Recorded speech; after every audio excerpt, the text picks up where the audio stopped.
গ্রাম বাংলা সেই ঐতিহ্যবাহী খেজুরের রস খেতে আমরা চলে এসেছি। আপনারা দেখতে পাচ্ছেন যে খেজুরের রস বের করতে হলে তার উপরকার যে আবরণ বা সিল্কা সেটা তুলতে হবে। আর সেই কাজটি করতেছে আমাদের মানিক। সে অল্প বয়সেই সেই কঠিন কাজটি খুব সহজভাবে করতে পারে। আর এইভাবে সিল্কাগুলো তোলার কারণে খেজুরের রস তার গা বেয়ে নিচের আমাদের ঠিলার ভিতরে পড়ে যাবে। যেহেতু ঠিলাটি রাত পর্যন্ত রাখতে হবে, সেই জন্য আমরা এই নেটটি উপরে রেখে দেবো, যাতে কোনো পাখি যেন উপরে এসে রস খেতে না পারে।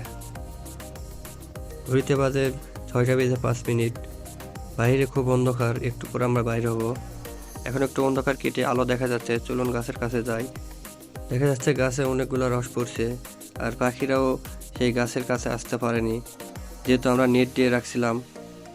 আর এই সে রস দেখুন, খুব সুন্দর। এটি খেতেও খুব মিষ্টি। শীতের সকালে খেজুরের রস খেতে খুব মজা, আপনারাও খাবেন।